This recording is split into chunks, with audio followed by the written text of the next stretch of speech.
যে 1980 সালে বা 1979-এ যে ইসলামিক রেভলিউশন হলো, তখন রেজা শাহ পাহলাভি দ্য সেকেন্ড, ইরানের যে লাস্ট যেখানে হচ্ছে বাদশাহ, তাকে যখন ওভারথ্রো করে ইসলামিক রেভলিউশন হলো, তখন আয়াতুল্লাহ খোমেনি যখন আসলেন, তখন উনি হচ্ছে যে তখন এখানে বিলাইতে ফাঁকি বলে একটা সিস্টেম নিয়ে আসলেন, যেখানে হচ্ছে রুল অফ দ্য জুরিস।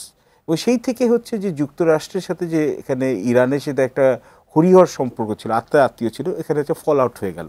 এবং এখানে খোমেনি এখানে হচ্ছে ওনার ফতোয়াতে উনি বলে দিলেন হচ্ছে যে এখানে হচ্ছে যে আমেরিকা হচ্ছে বড় শয়তান এবং হচ্ছে ছোট শয়তান হচ্ছে ইসরায়েল। এবং যেহেতু খোমেনির খুব ঘনিষ্ঠ বন্ধু ছিল হচ্ছে ইয়াসের আরাফাত, বাইতুল মুকাদ্দাস যেটা আছে জেরুজালেমে, ওটাকে রিকভার করাটা হচ্ছে ইরানিয়ান এখানে হচ্ছে রেভলিউশনারি এখানে হচ্ছে এটা মেসেজ হয়ে গেল। এবং এর সাথে সাথে আপনার এখন উত্তরটা দিই, দুটো ডিভিশন আছে, তিনটা ইনফ্যাক্ট। একটা হচ্ছে পশ্চিমা বিশ্ব, বিশেষত যুক্তরাষ্ট্রের সাথে ইরানের সাথে হচ্ছে একটা হচ্ছে আঞ্চলিক হচ্ছে আপনার হচ্ছে ক্ষমতা বিস্তার বা প্রভাব বিস্তারের ব্যাপারে একটা সংঘাত চলছে।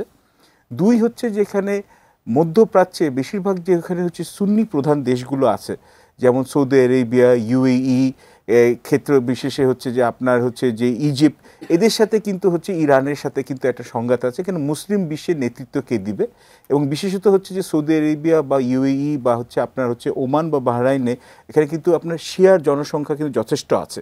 মাঠের অলরাউন্ডার আমি, আর ঘরের allrounder Tilex. Tilex toilet cleaner, clean মানেই টাইলক্স। এবং ওখানে কিন্তু ওরা সবসময় মনে করে যে ইরানের হচ্ছে আয়াতুল্লাহরা হচ্ছে সবসময় চেষ্টা করছে ওখানে হচ্ছে অশান্তি সৃষ্টি করার জন্য। এটা হচ্ছে 2 নম্বর।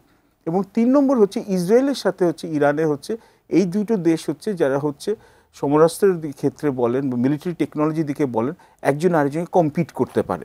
তো এবং ইরান বহুদিন ধরে ইরানকে ধরা হয় যে ইসরায়েলের হচ্ছে আর্কিটেকচার, রিজিনাল সিকিউরিটি আর্কিটেকচার হচ্ছে সবচেয়ে বড় হুমকি স্বরূপ।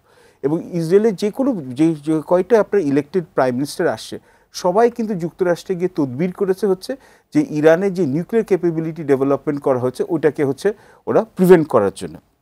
দেখুন এটা কিন্তু দেখেন আন্তর্জাতিক যে আমরা যে সিস্টেমটাকে বলি, ইন্টারন্যাশনাল ল বলেন বা ইন্টারন্যাশনাল ডিপ্লোমেসি বলেন, ওখানে কিন্তু আখেরে মাইট ইজ রাইট। কেন সবাই জানে ওপেন সিক্রেট ইসরায়েল কিন্তু অনেক আগেই কিন্তু নিউক্লিয়ার টেকনোলজি কিন্তু নিউক্লিয়ার ওয়েপন্স কিন্তু ওরা অ্যাকোয়ার করে ফেলেছে, এটাই ধারণা করা। কিন্তু ইরান ইসরায়েলের উপর কিন্তু কোনো রোক টোক রাখা হয় না। কিন্তু আপনি এবং যেটা আরেকটা জিনিস হচ্ছে যে ইরান যেখানে ওরা বলছে হচ্ছে যে সিভিলিয়ান বা বেসামরিক ক্ষেত্রের জন্য যে ইউরেনিয়াম ইনরিচমেন্ট করছে, এইটার উপরে হচ্ছে যে ওদের বিবিধ এখানে স্যাংশনস দেওয়া হয়েছে বহু ক্ষেত্রে। এবং যুক্তরাষ্ট্রে যখন হচ্ছে প্রেসিডেন্ট চেঞ্জ করে, তখন যখন হচ্ছে ডেমোক্র্যাটরা আসে তখন হচ্ছে ইরানের সাথে এঙ্গেজমেন্ট বাড়ে।